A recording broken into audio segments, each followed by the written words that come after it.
Hello students, നമ്മൾ ഇന്ന് 7th ക്ലാസ്സിലെ യൂണിറ്റ് 3 ട്രയാങ്കിൾസിനെ കുറിച്ചിട്ടാണ് പറയാൻ പോകുന്നത്. എന്തൊക്കെ പോയിന്റ്സ് ആണ് ട്രയാങ്കിളിനെ കുറിച്ച് നമ്മൾ അറിഞ്ഞിരിക്കേണ്ടത് എന്നുള്ള കാര്യങ്ങളാണ് ഇന്ന് ഞാൻ ഇൻട്രൊഡ്യൂസ് ചെയ്യാൻ പോകുന്നത്. അത് കഴിഞ്ഞിട്ട് വരും ക്ലാസ്സുകളിൽ നമ്മൾ ഇതിനെക്കുറിച്ചിട്ടുള്ള ഇതിനെ സംബന്ധിച്ച് വരുന്ന പ്രോബ്ലംസ് ഒക്കെ പറയുന്നതായിരിക്കും. ഇപ്പോൾ ട്രയാങ്കിളിനെ കുറിച്ച് ഓർക്കേണ്ട കാര്യങ്ങൾ എന്താണെന്ന് വെച്ചിട്ടുണ്ടെങ്കിൽ, നമ്മുടെ ട്രയാങ്കിൾ എന്ന് പറഞ്ഞാൽ 3 സൈഡ്സും 3 ആംഗിൾസും ഉള്ള ഒരു ഇതാണെന്ന് പറയാം. പിന്നെയല്ല, the sum of the 3 angles is 180 ആയിരിക്കും. ഇപ്പം നമ്മളൊരു ട്രയാങ്കിൾ വരയ്ക്കുകയാണെങ്കിൽ അതിൽ 3 ആംഗിളും കൂടി കൂട്ടി കഴിഞ്ഞിട്ടുണ്ടെങ്കിൽ, അതായത് പ്ലസ് ചെയ്തിട്ടുണ്ടെങ്കിൽ നമുക്ക് 180 ആയിരിക്കും കിട്ടുക. അപ്പോൾ നമ്മളിപ്പോൾ 2 ആംഗിൾ തന്നിട്ട് ഒരു ആംഗിൾ കണ്ടുപിടിക്കാൻ പറഞ്ഞാൽ 180 നമ്മൾ ആ 2 ആംഗിൾ കൂടി പ്ലസ് ചെയ്തത് മൈനസ് ചെയ്താൽ മതി. പിന്നെ ഒരു ആംഗിൾ തന്നിട്ട് 2 ആംഗിൾ കണ്ടുപിടിക്കാൻ പറഞ്ഞാൽ ഇതേപോലെ മൈനസ് ചെയ്താൽ മതി. അപ്പോൾ സം ഓഫ് 3 ആംഗിൾസ് ഈസ് 180, അത്രയും പറയാം. പിന്നെ നമുക്ക് ട്രയാങ്കിൾസിൻ്റെ പല ടൈപ്പ് ട്രയാങ്കിൾസ് ഉണ്ടെന്ന് നമ്മൾ കേട്ടിട്ടുണ്ട്. അതിലൊരു ഇമ്പോർട്ടൻറ്റ് വണ്ണാണ് ഐസോസെലസ് ട്രയാങ്കിൾ എന്ന് പറയുന്നത്. ഇപ്പം നമ്മുടെ ട്രയാങ്കിൾ എന്ന് പറഞ്ഞാൽ ഐസോ എന്ന് പറഞ്ഞിട്ടുണ്ട്, ഒരു ട്രയാങ്കിളിൻ്റെ 2 സൈഡ്സ് ഈക്വൽ ആണെങ്കിലാണ് അതിന് നമ്മൾ ഐസോസെലസ് ട്രയാങ്കിൾ എന്ന് പറയുന്നത്.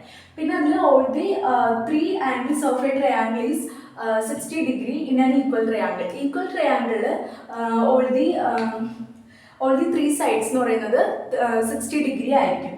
പിന്നെ ഇനി നെക്സ്റ്റ് പറയാനുള്ളത് ട്രയാങ്കിൾസിൻ്റെ പെരിമീറ്ററിനെ കുറിച്ചിട്ടാണ്. ഇപ്പം നമുക്കൊരു ട്രയാങ്കിൾ തന്നിട്ടുണ്ട്. അതിൻ്റെ ലെങ്ത് എന്ന് പറയുന്നത് ഒരു സൈഡ് എന്ന് പറയുന്നത് എയും വേറൊരു സൈഡ് ബിയും മൂന്നാമത്തെ സൈഡ് സിയും ആയിട്ട് എടുത്തിട്ടുണ്ടെങ്കിൽ പെരിമീറ്റർ നമ്മൾ എങ്ങനെ കണ്ടുപിടിക്കും?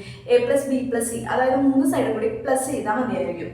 പിന്നെ if the sides of length of an equilateral triangle 60 degree in the perimeter, ഒരു ഇക്വലാറ്ററൽ ട്രയാങ്കിളിന് 60 ഡിഗ്രി ആയിരിക്കും എന്ന് നമ്മൾ നേരത്തെ പറഞ്ഞു.